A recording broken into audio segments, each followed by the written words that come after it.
Chapter 3. Law of Supply. Man is never satisfied.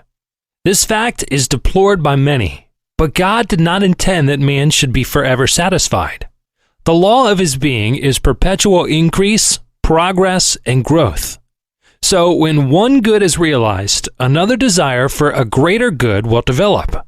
And when a higher state is reached, another and more glorious state will unfold his vision and urge him on and on. Hence, the advancing life is the true life, the life that God intended man to live. The law of good is universal, for are we not all seeking good in some form or another? Science and logic alike declare that the universe is filled with the essential substance of every imaginable good that man can image, and that he is entitled to a full and ever-increasing supply of any and every good he may need or desire. We believe, therefore, that it is right and good for man to seek to gratify all pure desires and ambitions. Every person, consciously or unconsciously, is operating this law in one or more of its phases. It works universally and on every plane of life's expression. We are all daily drawing into our lives the things we most desire and expect. And whether we attract good things or bad things, the principle operated is the same. But as we want more of the good things in life and less of the bad, it will be necessary to understand the law more perfectly, and so be able to adapt our thinking to it in a more direct fashion. Thus, we secure the greater benefits that accrue from a conscious, intelligent use of its power. We affirm repeatedly that God is our supply, and if we would think a moment and trace our supply back to its source, we would agree that the statement is true. The difficulty with some is that they can more easily look to creature for the source of their substance than to the Creator. We don't really believe that God is the source of our substance. We try to think it true and may theoretically accept it, yet there is an uncertainty. It's hard for some to believe in something they do not see. It's so much easier to believe in what we see. Now, if we can see plenty all about us, we are willing to believe it and enjoy it. But later, as we are able to believe in the abundance of good, we shall then see it and enjoy it. Thus, at the outset, the question is, which comes first, seeing or believing? As we study the facts, we shall learn that the latter comes first, and the law is founded on our belief, which in turn determines our sight. People at one time believed in magic. Once they thought material things could appear right out of the air from nothing and from nowhere. They also believed that things could be made to disappear into nothing. Science has long since refuted this idea and proven such magic to be impossible, except when it is done through some trick in chemistry, a sleight of hand, or an optical illusion. Nothing can ever become something, nor can something ever become nothing. Substance can be converted, transmuted, and changed in a million ways, but it can never be destroyed. For example, if we plant an acorn in the soil, it will sprout forth a tree.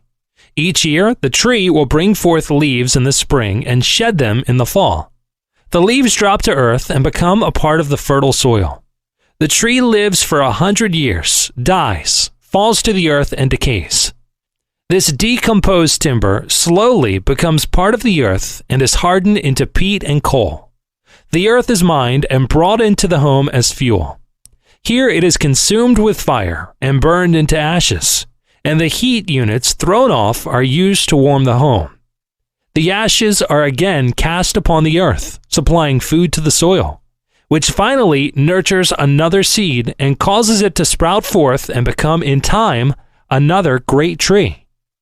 Following the cycle of the substance of a tree, we find it changing form many times. We see it giving off gases, heat units, chemicals of many kinds, and yet, if it were possible to be measured accurately, we would find that not one tiny part has been lost. All the supply there ever was, still is, and ever shall be, for nothing can ever be wasted or lost. There can never be a shortage in supply. Because some people do not see an abundance around them and do not enjoy plenty is evidence that they do not understand or do not apply the law. In their blindness, they say that plenty does not exist, and so far as they can see, they might be right. But when they learn to see with their mind's eye, they will realize differently. There is a phase of the law known as demand and supply, which is found in every department of life. Years ago, Thomas Edison resorted to its use when he invented the first electric light. When his carbon lamp was brought to the people as a new kind of lighting, far superior to any method then known, did they readily accept it? Many thought it ridiculous and too expensive. They were using candles, oil lamps, and a small percentage of gas lamps. Such light was plenty good enough. Hence, quite some time elapsed before the public was educated to the advantages of electricity over the old ways of light, heat, and power. Not until the people were convinced of the advantages of this new power did they invest in its future, build powerhouses, set up poles, and string wires all over the town to factories and homes. How was all this accomplished? When there was a demand for the need of electric power, the supply was forthcoming. Where did it all come from? Out of the earth, out of the air, from water power, steam power, gas, oil, and 1,001 other sources. It comes directly from nature, whose foresight created these materials in the earth. Once our forefathers were in style when they rode the stage, a hack, or a carriage. It has not been so long since one was the talk of the town if he owned a fast team of horses and a rubber-tired Victoria or gig. Where are they now? Gone and almost forgotten. The automobile has supplanted them. How did it all happen? When people demanded a means of traveling with more speed, greater comfort, and luxury, necessity gave man an idea. He thought of building a horseless carriage. He worked on the plan, slowly developed it, and slowly educated the public to accept the modern mode of transportation. One outstanding man dreamed of the world rolling on wheels and set out to build a car that the poor man could afford. Today, the automobile has become such an important factor in man's life that we wonder how could we ever have progressed without it. You see, whenever man has needed a certain thing in life, an idea has been first given him in mind. He was inspired to develop the idea and then materialize it by converting a piece of mud or metal into a usable form. Why did people live so long content with the horse and carriage and not enjoy the automobile? Because they could not imagine it. Their minds were not trained to demand such a thing. Was the supply available to build such a machine? There was as much supply at hand then as now. In fact, the supply has always been there since the beginning. Thus, it was not God's fault that the auto was so late in coming to man's need. It was man's fault because he had been so long realizing the need. Where there is no demand, there will be no evidence of supply. Our parents, who had a horse and buggy consciousness, could not attract the new mode of travel until they were able to enlarge their minds to conceive the necessity of the automobile. The secret of the law lies in one's consciousness. A man's life consists not in the abundance of the things he possesses, but in the consciousness of that which he has. Man possesses the whole world and all its wealth, yet he is only able to enjoy what his consciousness permits him to discern. Somewhere I read a story of a man who lived outside of Pittsburgh and operated a small farm and dairy. Day in and day out, he worked laboriously to earn a meager living for himself and his family. One day, several men who had been surveying some adjacent land walked across his pasture land. When they were crossing a stream of water that ran through the field, the farmer noticed them stopping, stooping down, and studying the slime and scum that had collected against the crud footbridge he had laid there. One man had scooped up some water in his hand and apparently drank it. Another collected some water in a canteen he carried attached to a bucket on his belt. The farmer was puzzled and wondered why anyone should be interested in that stuff. Even the cattle had no taste for it, for they pushed the scum aside to drink the clear water. Some weeks later, a man called and offered him a fabulous price for the farm. Why, the man must be crazy, he thought. He could never get his investment back by farming that ground. Had he not tried it for years? He was joyful at the prospects of getting such value and readily sold the farm. He moved to Canada to be near his brother and bought another farm. It wasn't long, however, until some queer contraptions were set up on the field and word spread like wildfire that they had found oil. In a few years, that farm of less than 100 acres produced millions of dollars in oil for its owners. The farmer remained poor and worked hard because he knew only how to scratch the surface and till the soil. Nature had supplied an abundance for the man, but he could realize only a scanty portion. He could see the farm only as acres of stones and dirt. The law is not at fault because the man was poor and had to work so hard to earn a living. Man will ever be poor as long as he demands of life a meager living and sees in it a struggle, toil, hardship, and limitation. The thing we dare not do is to fret or worry about supply or about where our next dollar is coming from. Fretting and worry tend to restrict and limit the supply at hand. They tend to close off the outflow of substance, whether that flow is small or large. Instead of lifting us out of limitation, instead of improving our conditions or increasing our supply, they drag us deeper into the throes of doubt and fear. Instead of expecting more to follow, we grow tense and anxious, which increases our fear and brings us less and less. Instead of tightening up in our thinking, we must relax and be more expanding. We must educate our minds to a larger state of thinking. When we can think and realize more abundance, we shall receive more abundantly. This does not mean that the engineer is destined to be rich while the farmer remains poor. There are poor engineers and rich farmers.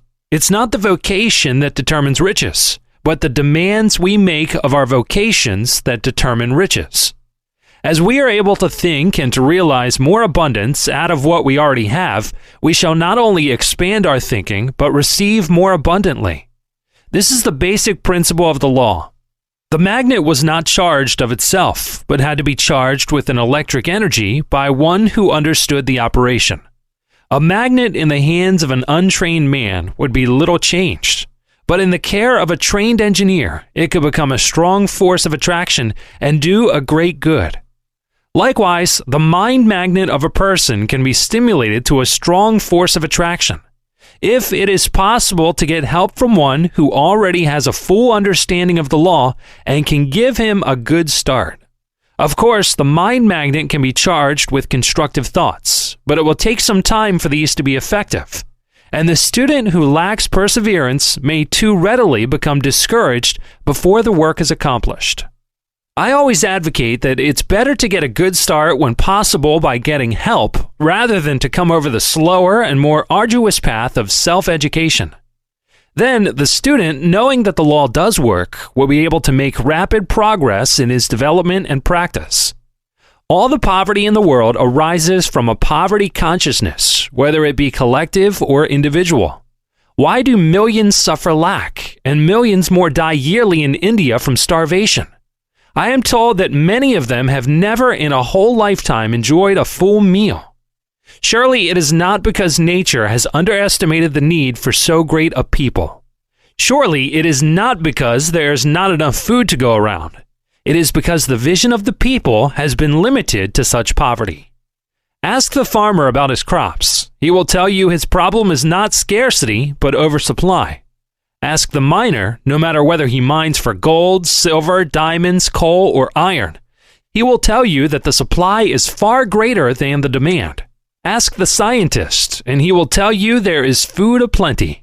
There's more food in the air yet undiscovered than we can use. There is more power in a single drop of water or in a lump of sugar that man can realize at this moment.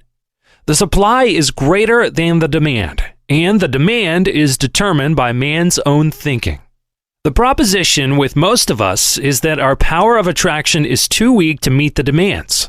Our mind is like a magnet which draws unto itself its own like, type, and kind. A magnet can draw to itself in proportion to its power of magnetism that's generated or collected within itself. Our mental magnet is greatly reduced in strength by our worries and fears, and our inflow of good is slowly closed off. If our mental force becomes too weakened, we may even repel what little good that is trying to reach us. As we can charge a magnet with electric energy to build up its power of magnetism, so can our mind be charged with a mental energy that builds up a power of attraction. Like nature, we must follow a natural law. Nature never builds downhill, always up. To receive prosperity, we, like nature, cannot perform magic or miracles. We cannot make health or happiness or dollars out of nothing. Nature shows us how we can convert much or little of the available substance into a usable material. The available substance is our thought, and we charge our minds with constructive thoughts. Like nature, to accomplish good, our thoughts must always be building upward, must be constructive. If, for example, a drone bee in a hive has decided to lay down on its brothers and only do half a job, does Mother Nature agree and find a part-time work for the special bee? She does not.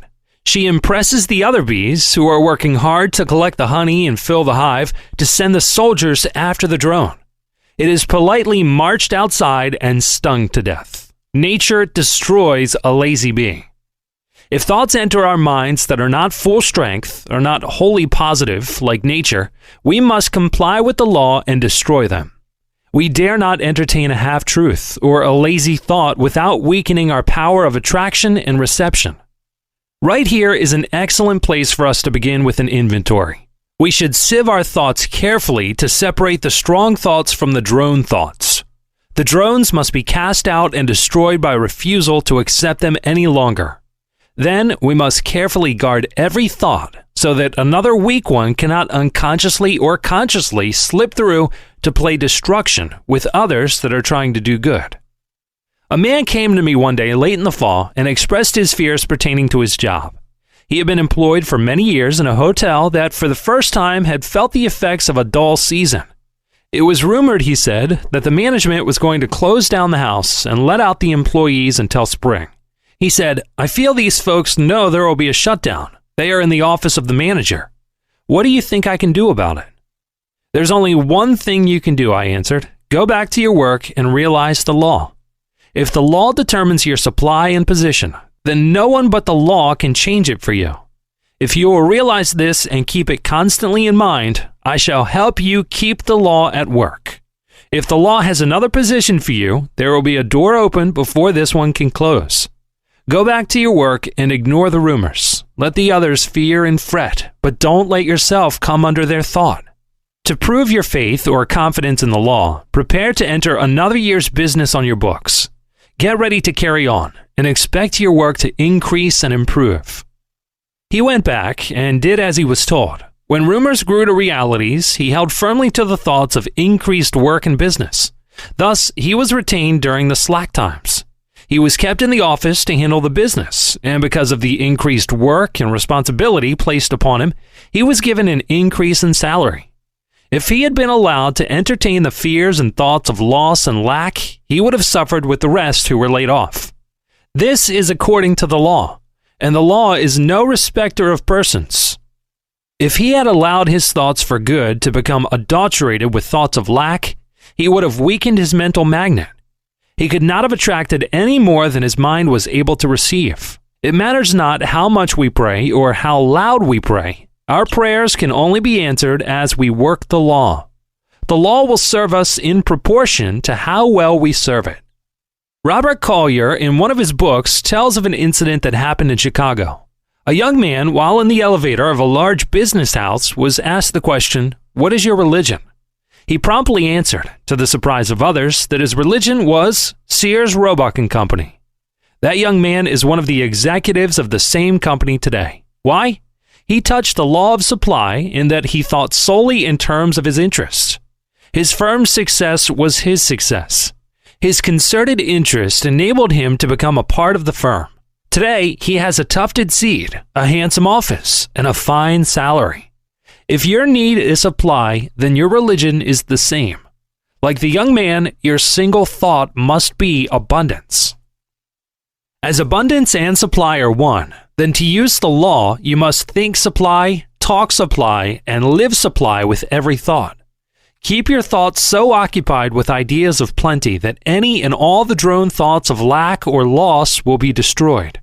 Remember not to confuse money with supply. Money is but one of the numerous means of supply.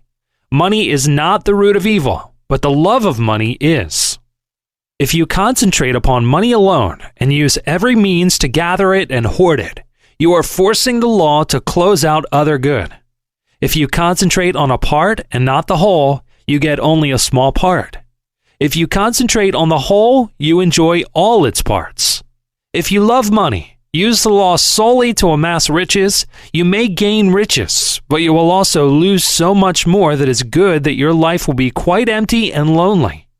I knew a man who determined early in his life to concentrate on accumulating money. He attained his ambition and became an influential power in his town. He confided in a friend before he died, saying, "I did everything I knew to become rich. I gained riches, but I lost the love and companionship of my wife and the joy of being a father to our children. I lost my health, and I'm spending my wealth to regain my health, but somehow it doesn't respond. Yes, I learned how to get rich, but I never learned how to live."